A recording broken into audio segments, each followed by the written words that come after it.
بسم اللہ الرحمن الرحیم۔ السلام علیکم ناظرین، میرا نام ہے عثمان فیروز، یوٹیوب چینل ہے انفوگرام 360 اور آپ دیکھ رہے ہیں سچ کیا ہے۔ ناظرین، بڑی فتح پیپلز پارٹی کا بیانیہ آخر کار سچ ثابت ہو گیا۔ اس کا کانفیڈنس، اس کی چیزیں، پیپلز پارٹی کی دعوے اور پیپلز پارٹی کی تمام چیزیں، تمام باتیں سچ ثابت ہو گئی اور پاکستان تحریک انصاف کی تمام تر کوششیں ناکام ہو گئی اور بالآخر حفیظ شیخ جیسے کینڈیڈیٹ کو یوسف رضا گیلانی صاحب نے ہرا دیا۔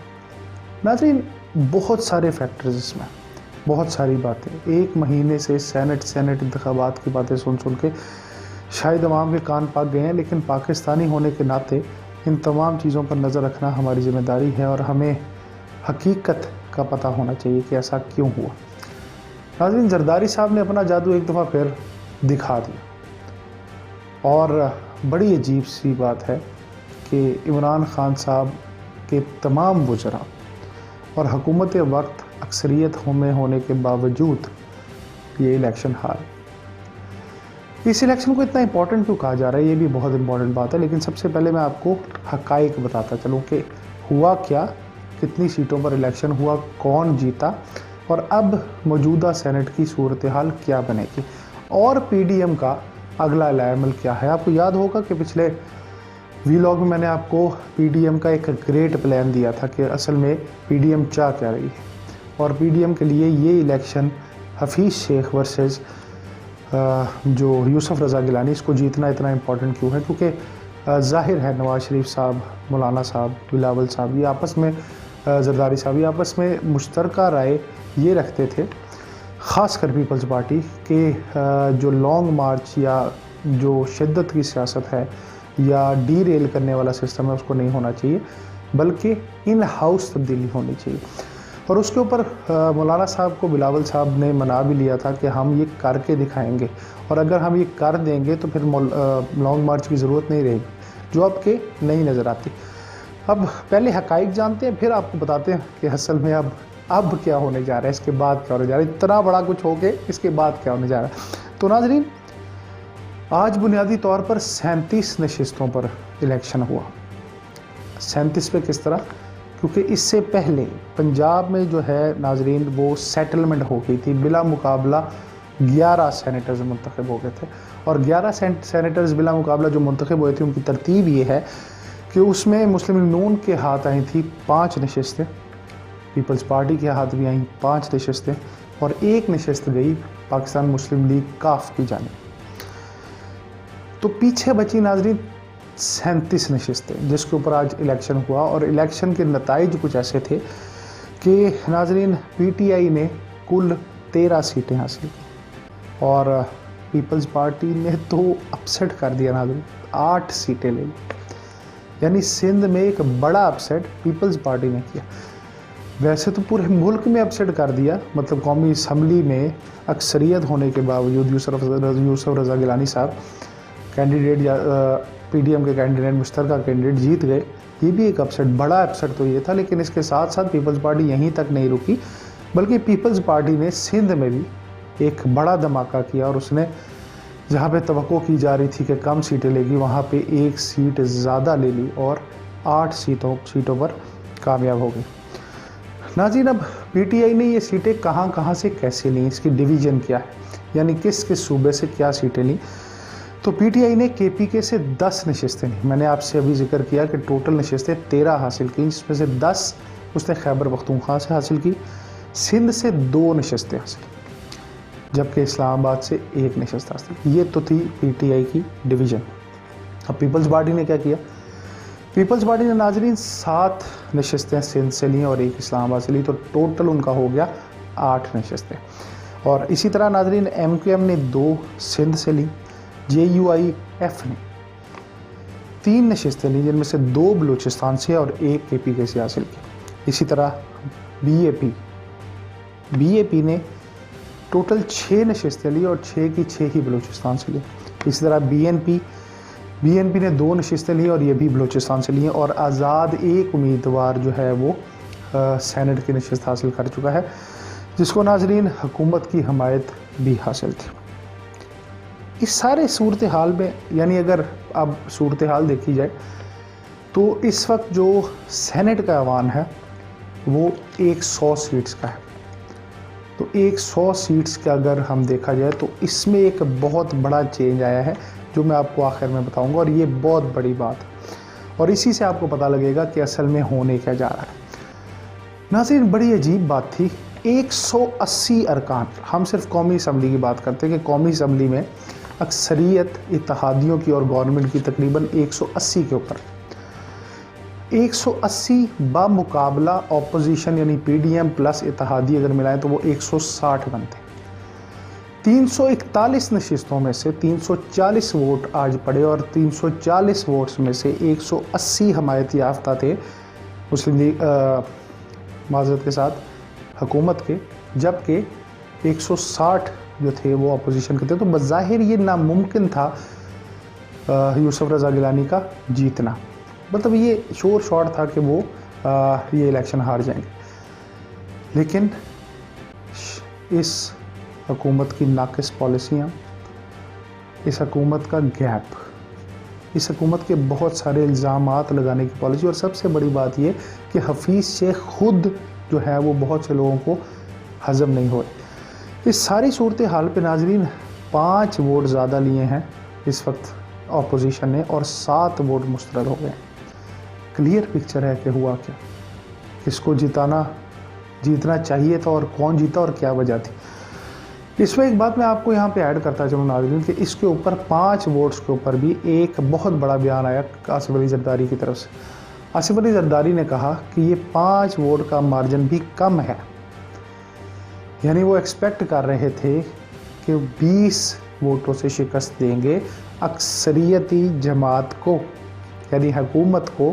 اسی کی اسمبلی میں وہ 5 نہیں 20 ووٹوں سے شکست دیں گے.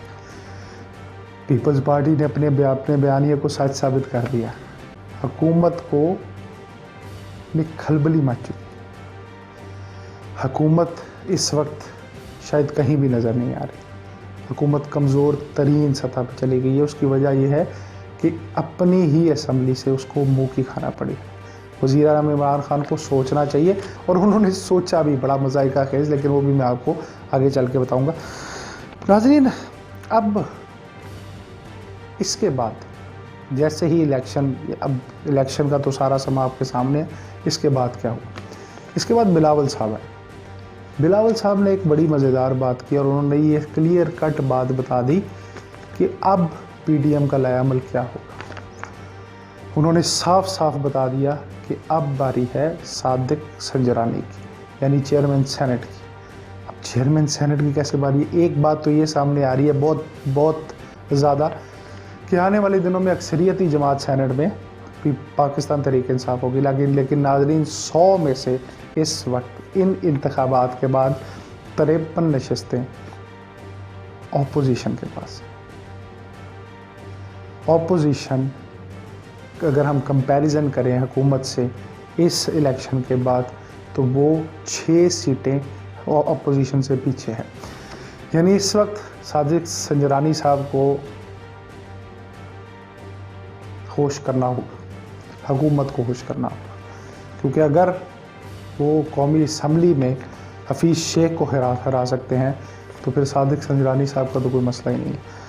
اور اس کے بعد جب ان سے پوچھا گیا کہ تحریک عدم اعتماد کی کیا صورتحال ہے تو بلاول بھٹو صاحب نے کہا کہ پی ڈی ایم فیصلہ کرے گی اور پی ڈی ایم کے ساتھ مشاورت، تمام پارٹیوں کے ساتھ مشاورت کر کے ہم یہ اس لائحہ عمل کا اعلان کریں گے کہ ہم نے تحریک عدم اعتماد وزیر اعظم کے خلاف کب لانی ہے. ہم وزیر اعظم اور وزراء یہ سب پریشانی میں بیٹھے تھے، یہ سوچ رہے تھے کہ اب اس کا کیا جواب ہونا چاہیے، اور اس جواب کو بناتے انہوں نے کافی دیر کر دی. ظاہر ہے پریشانی ہی اتنی تھی. تو پھر کیا ہوا؟ پھر وفاقی وزراء کی ایک ٹیم آئی اور انہوں نے کیا کہا؟ انہوں نے حکومت کا بھی لائحہ عمل بتایا. انہوں نے کیا کہا؟ انہوں نے یہ کہا کہ وزیر اعظم اب اعتماد کا ووٹ حاصل کریں گے، یعنی وہ خود اسمبلی سے اعتماد کا ووٹ حاصل کریں گے تاکہ اس بات کو ثابت کیا جا سکے کہ کون ساتھ ہے اور کون نہیں. اور پھر انہوں نے بجائے کہ اپنی غلطی کو تسلیم کرتے، جو انہوں نے غلطیوں کا ایک بلنڈرز کا ٹوکرا بنایا ہوا ہے یا سر پہ رکھا ہوا ہے، اس کا تدارک کرتے، اس کو ٹھیک کرتے، انہوں نے ایسا نہیں کیا، بلکہ وہی روش اختیار کی، الزامات کی کہ لوگوں نے ہارس ٹریڈنگ کی، کرپشن کی، گیلانی صاحب کے بیٹے کی ویڈیو کا تذکرہ کیا۔ اپنی ایک بھی غلطی تسلیم کرنے کو آج بھی گورنمنٹ تیار نہیں، جو اس گورنمنٹ کا شاید سب سے بڑا فلا ہے، اور شاید اسی بھار کو، اسی صورتحال کو دیکھتے ہوئے اور انہی وجوہات کی وجہ سے اس گورنمنٹ کو شاید بہت زیادہ نقصان اٹھانا پڑے۔ ناظرین، انہوں نے کہا کہ ووٹ، جو وزیر اعظم صاحب ہیں وہ اب اعتماد کا ووٹ لیں گے اسمبلی سے۔ اب کیسی مذائقہ خیز بات ہے کہ پہلے انہوں نے رٹ لگائی اور انہوں نے یہ بات کی کہ اوپن بیلٹ ہونا چاہیے۔ ناظرین، جب اوپن بیلٹ پہ صدارتی فیصلہ بھی آ گیا اور الیکشن کمیشن نے بھی منع کر دیا کہ نہیں ایسا نہیں ہے، تو پھر کیا ہوا؟ پھر یہ الیکشن ہوا اور پھر ان کو یہ ثابت ہو گیا، اپوزیشن کی بات یہ ثابت ہو گئی کہ حکومت نے اس وجہ سے یہ اوپن بیلٹ کا نظام چلایا، اس لیے نہیں کہ کرپشن رک سکے، کیونکہ اگر کرپشن رکنے کی بات ہوتی تو پچھلے ویلاگ میں آپ نے 70 کروڑ کی کہانیاں بھی سنی، تو اس وجہ سے نہیں کہا، اس وجہ سے کہا کہ ان کو پتا تھا کہ ان کے لوگ منحرف ہو چکے ہیں، ان کو پتا تھا کہ اس دفعہ شاید ہمیں اکثریت حاصل نہ ہو سکے اور ہمیں منہ کی کھانا پڑی۔ یہ بات اپوزیشن کی ثابت ہو چکی ہے۔ اس بات پہ توجہ دینے کی بجائے اب وزیر اعظم نے الٹا الزامات کی سیاست شروع کر دی۔ انہوں نے کہا کہ ہاں بھائی، ہم دیکھتے ہیں کون جو ہے وہ ہمیں چھوڑ کے جاتا ہے اور کون ہمارے سے علیحدہ ہے، اور ساتھ ساتھ ان کو یہ تمغہ دیا ہے اور یہ ان کو لقب دیا ہے کہ وہ ضمیر فروش ہیں۔ اگر کوئی اپنی پارٹی کی پالیسیوں سے انحراف کرتا ہے، اس کی جرات کرتا ہے یا یہ کہتا ہے کہ وہ ان پالیسیز کے سے اتفاق نہیں کرتا، تو وہ ضمیر فروشی نہیں ہوگی۔ ہاں، یہ ضرور ہے، غلطی یہاں پہ ضرور ہو سکتی ہے کہ اس کو اپنی پارٹی سے کہنا چاہیے یا پارٹی سے بات کرنی چاہیے۔ اب جو معاملہ ہے وزیر اعظم کا، وہ ناظرین یہ ہے کہ اعتماد کا ووٹ لینے کی صورت میں اوپن بیلٹنگ نہیں ہوتی، اس صورت کے اندر شو آف ہینڈ ہوتا ہے یا منظر عام پر آ کے یہ بات بتانا ہوتی ہے کہ ہم اس کے ساتھ ہیں، جو بہت